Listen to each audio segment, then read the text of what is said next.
હું છું કૃપાલાલ. ખબર ગુજરાતમાં આપ સૌનું સ્વાગત છે.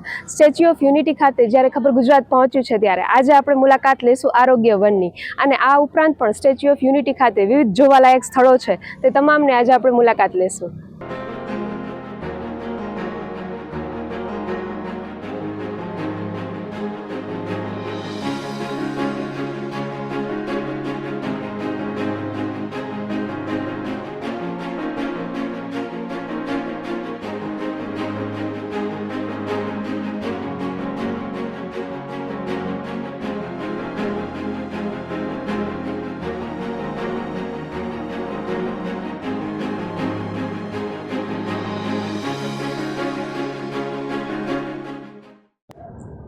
આરોગ્ય વનમાં આપ સૌનું સ્વાગત છે. 17 એકરમાં ફેલાયેલું જે ગાર્ડન છે તેમાં આપનું સ્વાગત છે. 1.5 કિલોમીટરનો આનો વોકવે છે અને આખું થીમ બેઝ ગાર્ડન છે.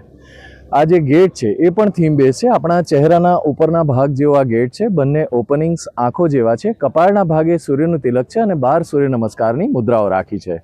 અત્યારે તો આપણા જે કેવડિયાનું સ્થાન છે એમાં પ્રકાશ પર્વ પણ ચાલી રહ્યું છે અને ભારત પર્વ પણ ચાલી રહ્યું છે.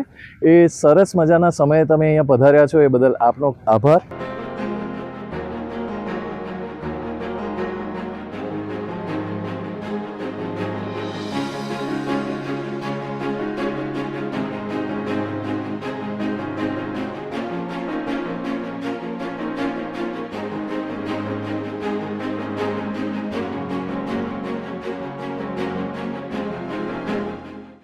જે રીતે મેં જણાવ્યું કે આરોગ્ય વન 17 એકરમાં ફેલાવેલું છે. ઘણા બધા સેક્શન્સ અહીંયા બનાવ્યા છે. આપણી 5 ઇન્દ્રિયોને સંતોષ આપવા માટે ઘણા સેક્શન્સ છે અને તે જ રીતે યોગ માટેનું સેક્શન છે. આપણા આયુર્વેદ માટેનું પણ સેક્શન છે. હવે અહીંયા આપણે જોઈએ તો સીઝ ધ મોમેન્ટ સ્કલ્પચર છે.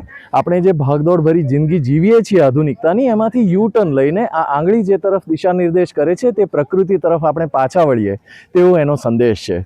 અહીંયા સામે મોટી એક કન્સ્ટ્રક્ટેડ હ્યુમન લાઇક ફિગર દેખાય છે. તે છે ઔષધ માનવ.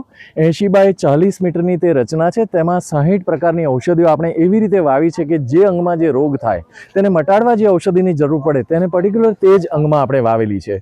મેં જે 5 ઇન્દ્રિયોની વાત કરી, એના સંતોષની વાત કરી, તો એના માટે અહીંયા સૌથી પહેલાં છે ગાર્ડન ઓફ કલર્સ.